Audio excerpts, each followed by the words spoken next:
What's up, guys? I'm Chris, and today you're watching a magic review on the Kirin dice by Classicho.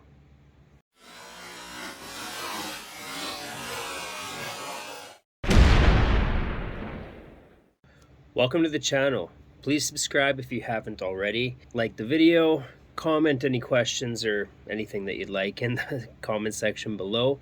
And don't forget to join the Chris Edwards Magic Secret Access group over on Facebook, where we have discussions and I post links to unlisted videos that I don't show publicly on the channel. All right, so first off, rather than what are we reviewing, what is Classicho? So Classicho is a sub-brand of TCC Magic, where they take classics of magic and not necessarily reinvent them, but present them in a professional and elegant looking style. So today we're reviewing the Kirin dice. I'm not exactly sure how to pronounce that. This is essentially a version or a type of effect like the flash dice. So what happens is there's different presentations, and there's 4 routines that Classicho includes in the tutorial.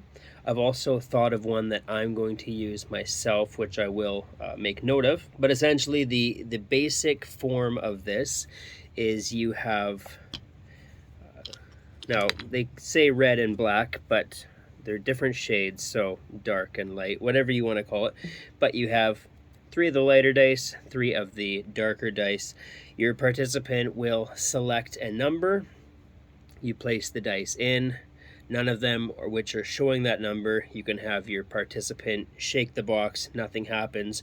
When you do, all the dice change to that number. So that's kind of just the bare bones of it, but the routines that are included are really good. So we'll kind of touch on those in a little bit, and then I'll go over the way that I'm going to present this. All right, so just to kind of demo what this looks like in its most basic form, I'm not going to do a full performance.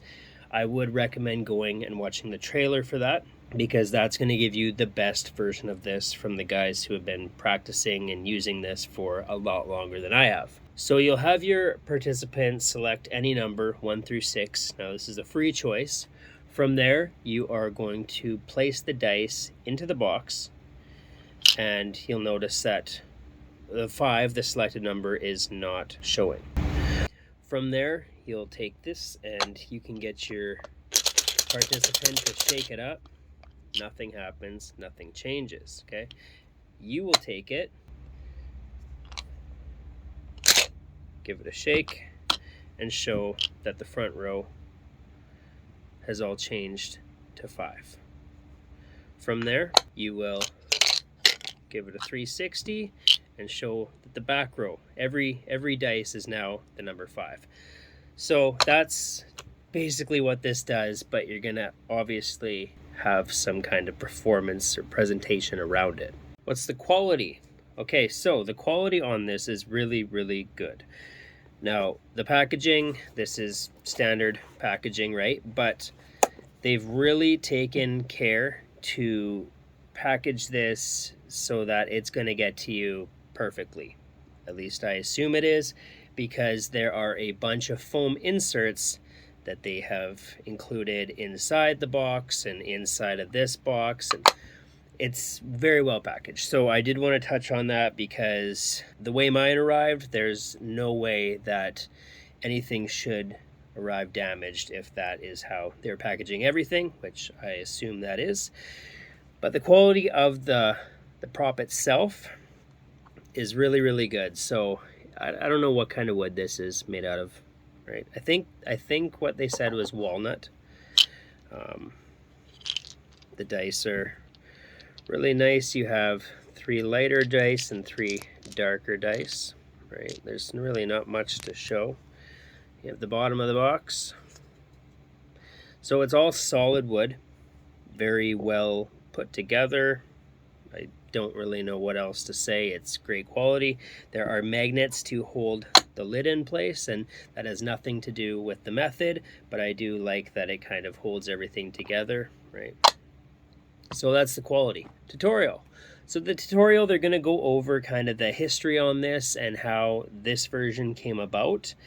And from there, they are going to explain how this works, right, method-wise. And then go over 4 different routines on this project. So your basic routine is kind of what I just showed you. They're going to select a number, and then the front row changes, then the back row changes. They're all the selected number. They also have other versions where you can have 2 participants. One selects one number, the other selects a number, and in the end, the front row is the first person's number, the back row is the other person's number. There's different ways to go about this. You can make it, I think one of the presentations talks about how the dark dice will follow the light dice. So if you put the light dice in on a certain number facing up, then these ones change to that number. So there's a few different presentations that they go over. I will, and I guess while we're still on tutorial, everything is really well shot. The audio is good. With this, the video is in English subtitles. So now that I've talked about kind of the different presentation angles and routines, I wanted to just touch on one that I'm going to use because I do enjoy performing mentalism. So I was thinking when I got this, how could I tie some mentalism into this? So I use a Enverdi mental die. So with this, what you can do is present, the items that you have, and then you just take a regular die, which is your mental die. You have them roll it. You don't see it, right? But you know how that works. So with that, I would place the dice into the box and then just have them think of their number. Okay, so in the end, you can either reveal that number using mentalism first. I was thinking you could do it either you get it right or you get it wrong and then use magic to actually display the actual thought of number. So with that, I think that's how I'm going to tie mentalism into this. I'll have them think of the number, and then whether I reveal it verbally right or wrong, I'm going to use this to actually reveal the correct number in a magic way. So it's kind of your mental magic. Difficulty level. So this is not difficult, okay, but I did find that you kind of have to get a hang of the move. Okay, so just watching the tutorial, the move is kind of a jerky move, right? So in the beginning, I watched the tutorial, I was trying it, I wasn't getting it, so I just had to go back and watch the tutorial again. And the more I watched it and kind of watched the mechanics of it, the easier it became, and the more often it worked, right? And this obviously can work all the time, 100% of the time. It's going to take some getting used to, right? And you'll understand what I mean when you get this. The moves are super easy, so as far as difficulty goes, it's not difficult to do. You just want to get used to actually doing the move. But overall, yeah, between actually making this happen, making it work, and the routines included, nothing is overly difficult at all. Angles, there are no angle restrictions because the secret happens inside the box when it's closed. And without exposing method or anything like that, I do just want to note the dice themselves are not gimmicked. This is really not gimmicked either. It's not like there are any moving parts or flaps or anything that can break or become damaged. So the method is all in the design. And that's all I'm going to say, because I don't want to go further than that. But I did kind of want to touch on that because I don't want people to think that there's moving parts inside or that maybe you're seeing different die than what went in, or dice than what went in, because that's not the case. There are no switches or anything like that. I didn't have the original flash dice, so I don't know if it's exactly the same method. I know that this design is different because all the flash dice that I've seen is just a single row, whereas this is 2 rows. But yeah, there's nothing to worry about with angles. Everything's done in front of your participants and you can be surrounded. Setup and reset. There is no setup. It's an instant reset, right? All you're doing is placing the die into the box, dice into the box. You're doing the work as you perform the routine. There are no arts and crafts. This is all ready to use out of the box. Can it be inspected? Can your participant examine this? Yes, everything can be examined. If I wouldn't have watched the tutorial and, I have no previous experience with flash dice, I would have no idea how this worked, because I did kind of go through it and look at things when I opened my package, and I was clueless. I had no idea. So I am very confident that in the hands of a layperson, they're not going to have any idea how this actually works. They can examine this all night if they want to. I don't think that they will find anything. And at one point, you're going to give them the box, if you choose to do so, where they can do it for themselves and see that it doesn't work. Pocket space, is this a worker? Who would use this? Pocket space is a no, right? We're not even going to touch on that. Is it a worker?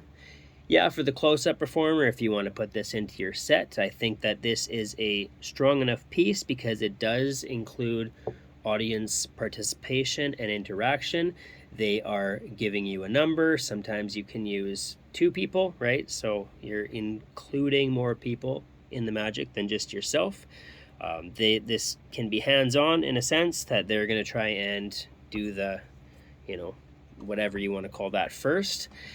And the routines that are provided, I think out of the 4 that are provided, you'll find something that works for you, right? Because you can put a different spin on this, right? So like I had mentioned before, maybe these dice are following these dice, or you have this participant think of one number and this think of another number. And there's enough variety with this that I think you can use it in a way that would fit you in a close-up set. And who would use this? I would say that this is designed for the close-up magician, right? Because your audience needs to be close up to see this, right? Dice are not that big. So I would say the close-up performer, right? You're not going to walk around with this. And, if you find a way to put a mentalism spin on this, like I'm doing, then, it's not to say that this couldn't be used in mentalism, but if combining magic and mentalism isn't your thing, then you're probably not going to want to take the mentalism approach with this, because obviously when the dice change,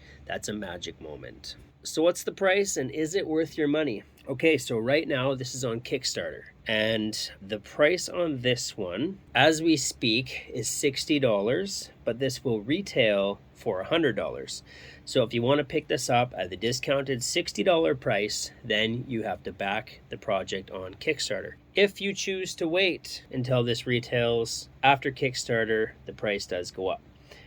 It's a pretty safe bet to order off Kickstarter. Now, I have backed many projects on Kickstarter, whether it has been Classicho, TCC. I've done some other ones as well, and I've always got my product. There is a risk that the product doesn't meet the funding goal, and I've never had that happen. That won't happen with this because it's already been successfully funded. So if this is something you want to add to your collection, because this could also be a collector's piece, right? They do take classics and I'd say improve them. Then I would go and pick this up while it's cheaper. And finally, pros and cons, positives and negatives. The positives, it's very well made, super high quality, looks really good, looks elegant. This could sit at home on display and it's going to look good. This can be used in a set and it's going to look good. I think it's a nice piece of magic no matter how you look at it. Easy to do, straightforward, nothing confusing going on. The only negative, and it's sometimes I hate trying to find negatives when there really aren't any, because what I'm going to say is that it takes some practice to get the moves down. Okay.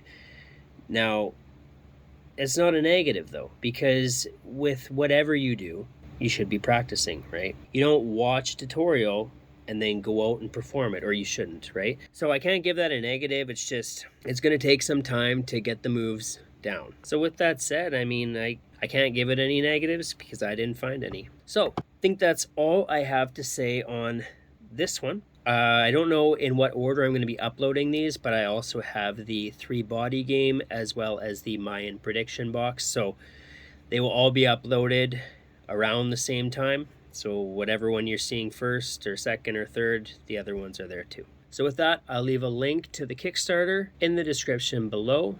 And with that, we'll see you at the next review.